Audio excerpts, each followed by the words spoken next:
What a pleasure to be sitting next to the guy who saved my life in a rodeo in Cheyenne.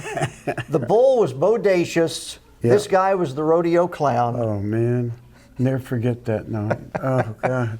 Moe Bandy, one of my favorite people on the planet. He was never a rodeo clown. Never a rodeo clown, but I had a song that says, I'm Bandy the rodeo clown, and I told the world every single day when that song played that I am a rodeo clown. And they come up to me all the time and say, you saved my life in Cheyenne, Wyoming. And you can't tell them different. So finally I said, look, it's my job, I had to do it. Yeah. Bandy the Rodeo Clown came out in 1975. Right. 51 years you've been singing that song. It was one of your biggest hits. It was written by? Whitey Schaefer and Lefty Frizzell. Wow. The great two, both of them are great, but I was honored to get a song from Lefty. I think it's one of the last ones he wrote. I've known Moe for many years. We're going to talk about the book that we did together. You are now how old? I'm 82. 82, which I find hard to believe. You are the youngest 82-year-old I've ever met, Moe. I've been blessed. I've been blessed with my health and everything. I'm still going, got a lot of energy. Feel like I'm 52. What's the secret to staying young? I don't know. I think might be too dumb to get old. I don't know what it is, but I think my music and I cleaned up my life years ago. I quit drinking 42 years ago. I think it's going to stick. 42 years. 42 wow. years ago, and I was honking at my own taillights there for a while, and but I cleaned up my act, and I think I had a lot. Quit smoking, quit drinking. I don't do anything. I'm a pretty dull guy, really, to be honest with you. The only thing you do is make great country music still. Well, I love that. I love to do that, yeah. In 1983, let's just go back to that. Mm-hmm. Since you brought it up, Yeah. I wasn't going to, even though I was. 1983, it was about your low point as far as your personal life. You were in a hotel room, and I know it was the Lord and Coach Darrell Royal who allowed you to walk out of that hotel room. That's very true. I was as low as you can go, thinking about some crazy stuff to do to myself. And the good Lord shined on me, and I thought, Coach Royal, I'm going to call him. I called Coach. He ran over there and got me, took me out to California treatment center, and it just changed my life. He was such a big influence on me, and I really don't think I'd be around doing what I'm doing. I know I wouldn't if I'd have kept on the path I was going, but I believe I made a deal with God that, you know, if I could just straighten up, I'll try to do my best, you know, and it worked out. You had been friends with Coach Royal for a long time, and he told you, if you ever need anything, call me and I'll be there. Yes. You took him up on it. He was a man of his word. Yes, sir. I mean, he told me that, you know, if you ever have a problem or whatever, and I thought so much of him. I respected him. I looked up to him. A lot of people couldn't have talked me into that, but whatever Coach told me, I did. But he came, got me, flew out there with me, and spent 2 weeks with me out there. And I never forgot it. And every time I saw him, I reminded him of it too.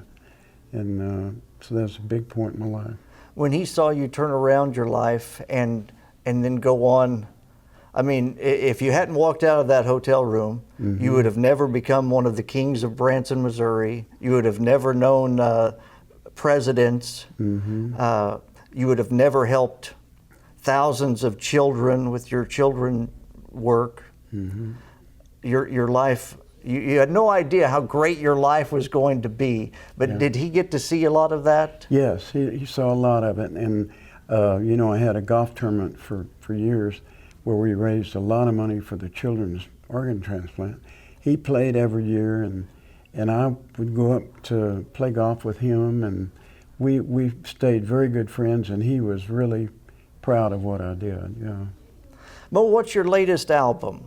I have a album out called Songs I Missed, and I missed some songs, passed on some songs, and so we cut those songs, and I added a whole bunch of my old favorites, the old Texas swing songs and different Merle Haggard songs and different songs that I loved, and I used part of my band. I used the bass, the drums, and guitar. So when you talk about songs you missed, they offered them to you, and you said, "No, that's not for me." And then they went on to become hits for other artists. Yeah, name a couple of those. Oh, big time. When I came to Nashville, they said, you need to cut Texas songs, and because you're from Texas, I said, well, I want to record songs about everywhere, not just Texas.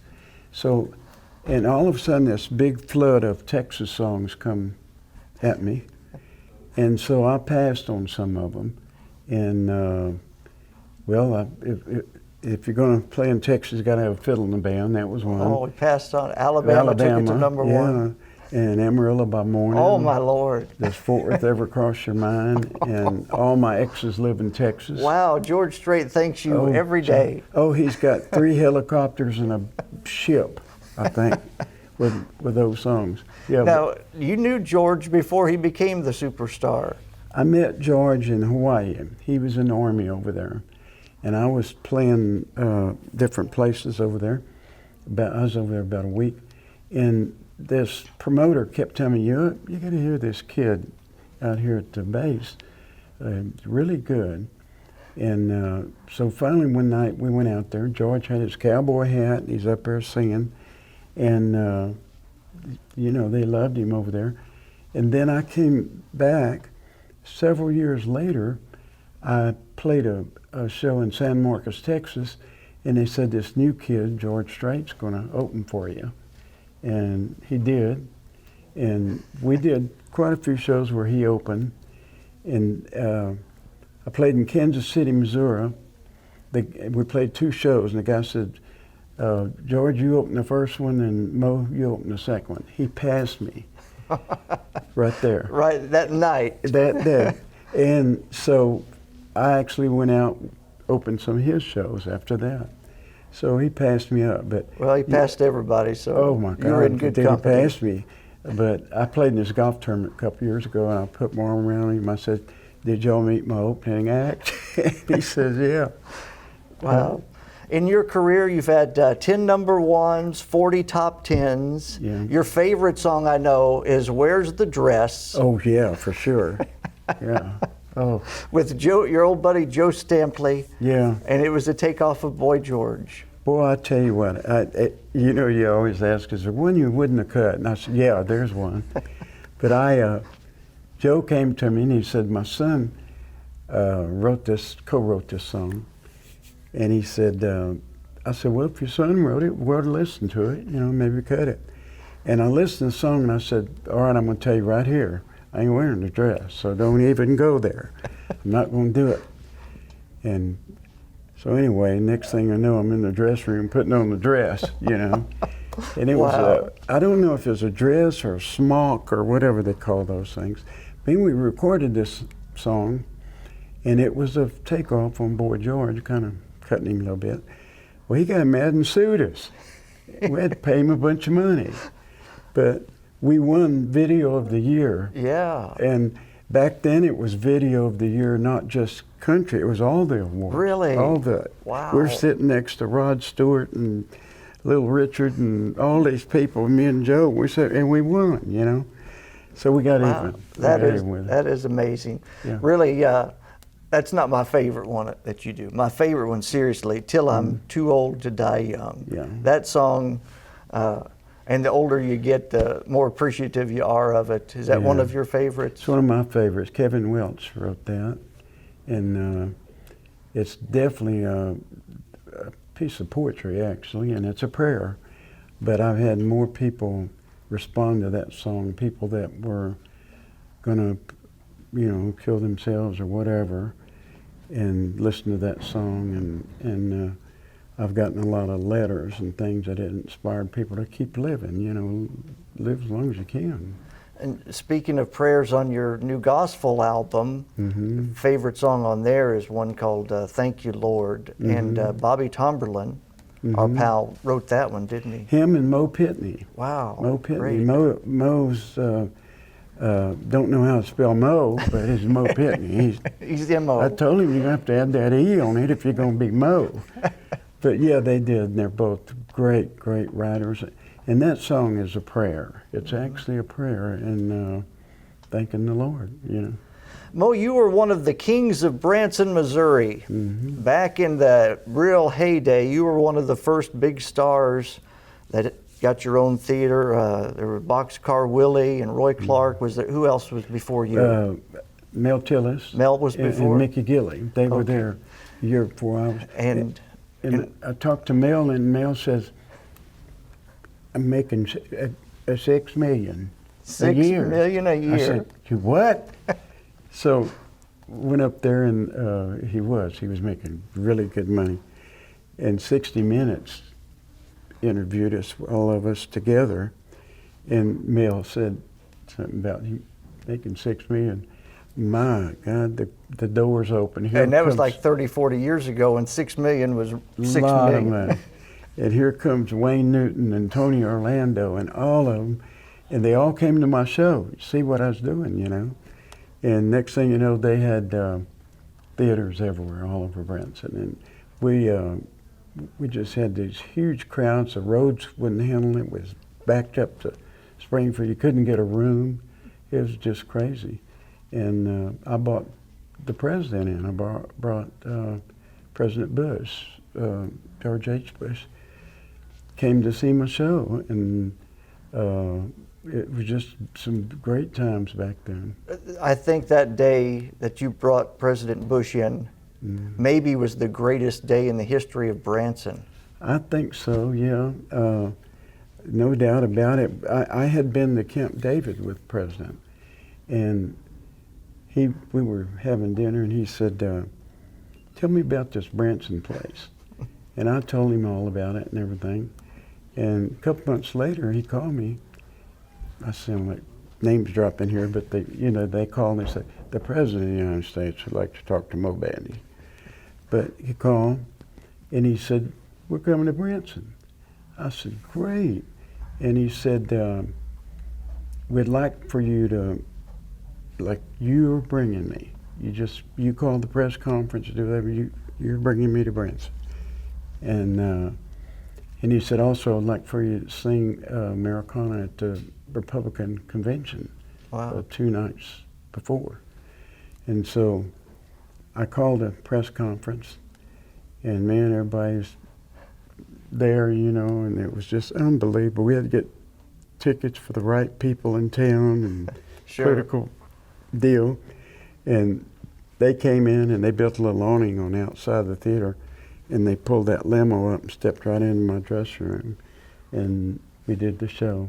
I know for many years the seats that they sat in the front row, they were different color, I think. The seats were red, and we had 2 blue seats that we put in there. And even though the theater's not there anymore, do you know where those seats are? They're up in the attic of that theater. Oh, really? Yeah, I need to go get them one of these days. You absolutely do. Put it in your own museum. Yeah. That was an exciting time. And yes, it was. Man, you were printing money in Branson back then. I mean, we were doing 2 shows a day, 6 days a week.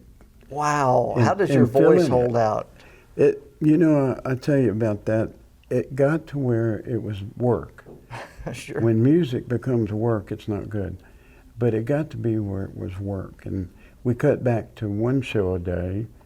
But it was hard to do. I don't know how I did it. And you would also meet everybody after each show. Every show, we signed autographs. We met everybody, took pictures.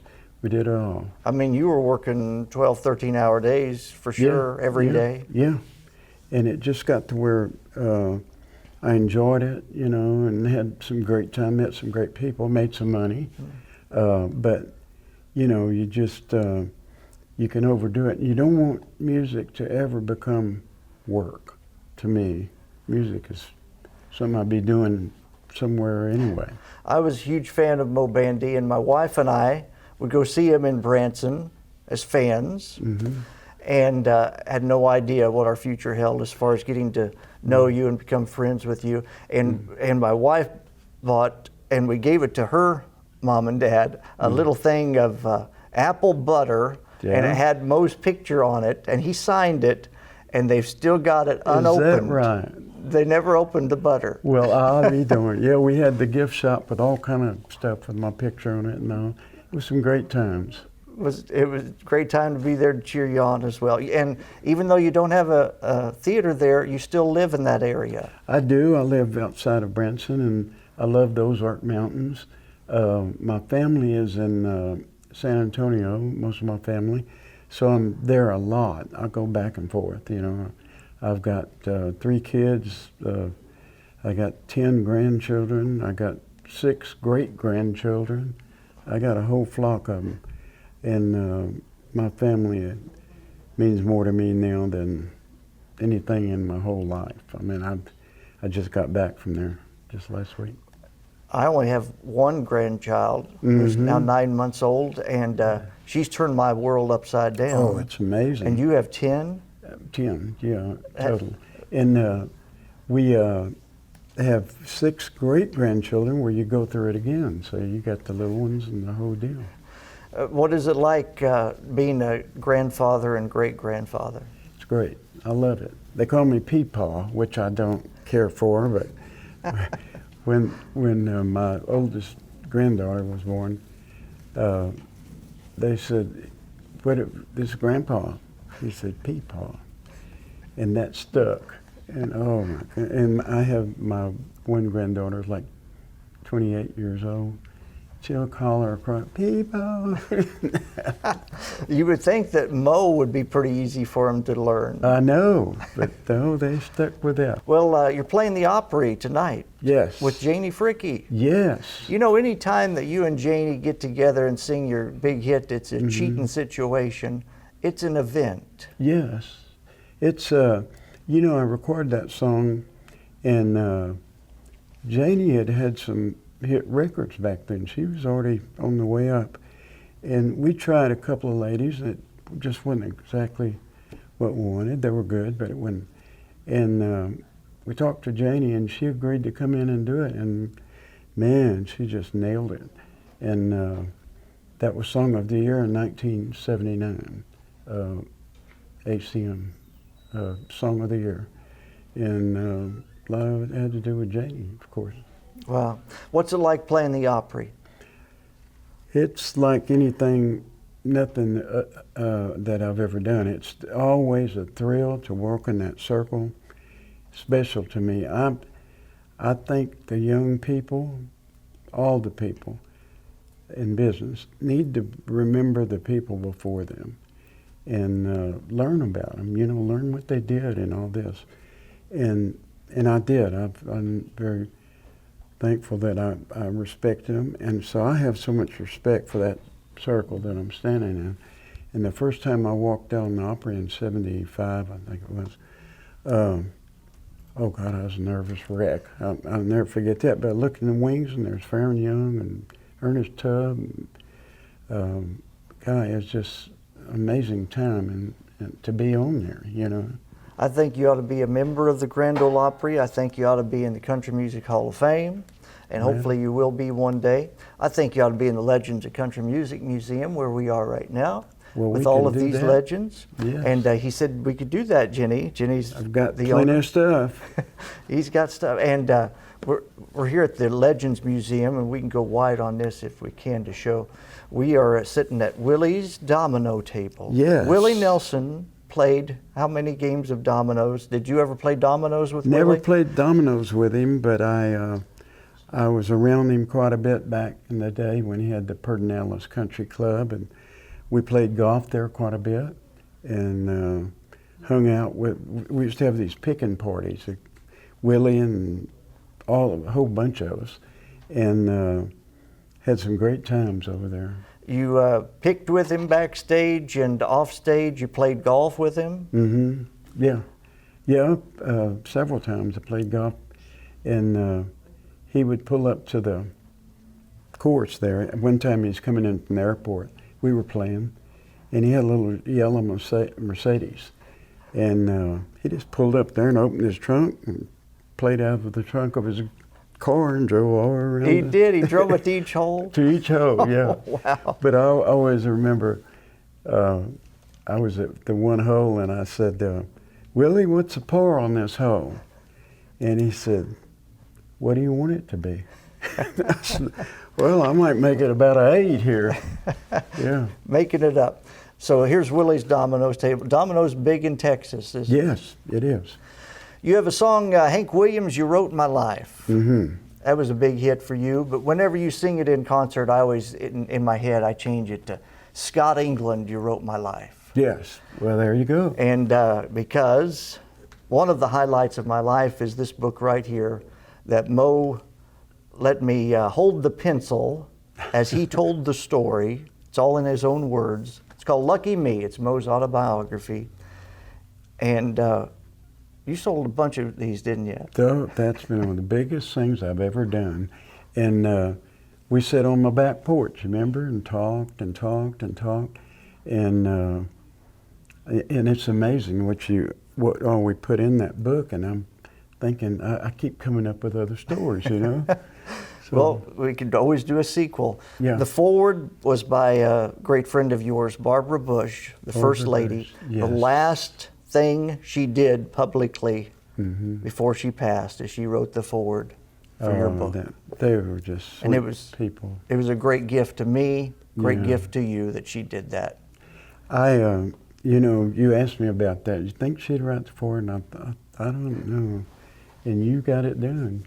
You sure did. But she wanted to write it herself, and she Yeah. said it's going to take a while, and yeah. she took her time. And she wrote a really neat little story there. I've actually got it framed at home, what she wrote. That's great. What she wrote about you. But your autobiography, Lucky Me, they can get it at your website, moebandy.com. moebandy.com, and I'm going to tell you, I don't know if you know this, I have my own app.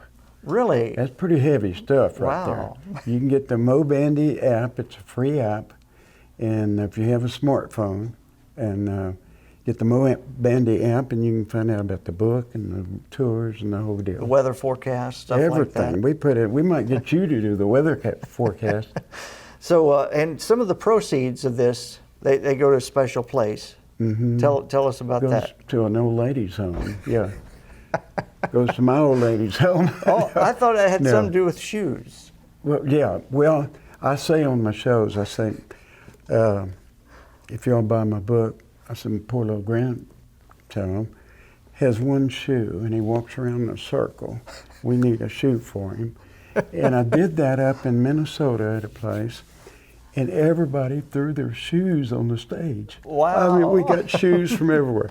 And what are they doing, limping out of the Well, they couldn't got them concert? later, but I mean, we had shoes everywhere, and I said, thank you. They don't fit, but thank you very much. So, Wow. anything sell a book, you know. What should be on the lookout in the future for you, Moe? Well, I'm still touring quite a bit. Got the bus and the band, and I had a bus burn up on me here a while back. We got another one, and we're still touring and still probably recording some coming up, and just staying busy.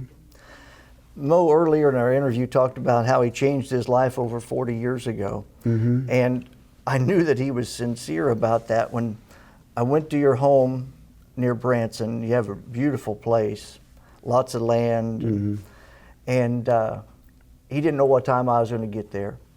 And you have a big porch. I mean a big one. It's big as this room. And when I drove up, Moe was out on the porch reading the Bible.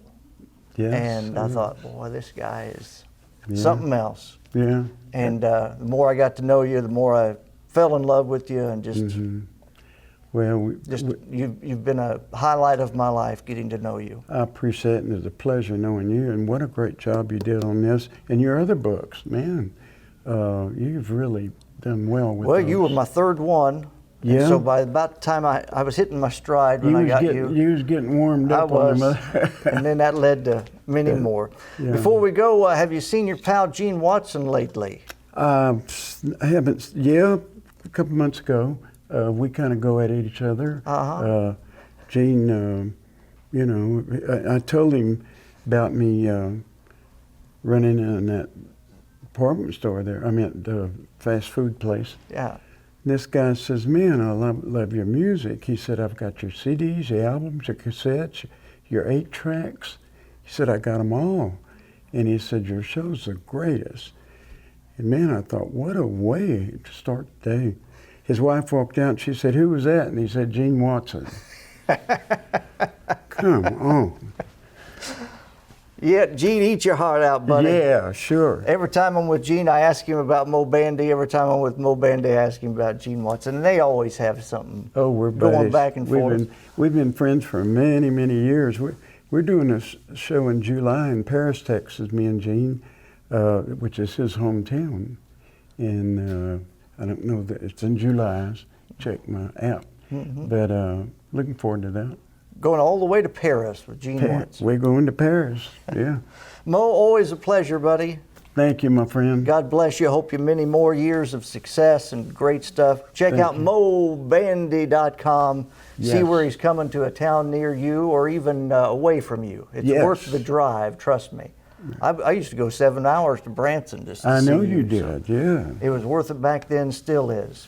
Moe Bandy, the great Moe Bandy right here at the Legends of Country Music What a Museum. place here. I love this place. Thanks for watching.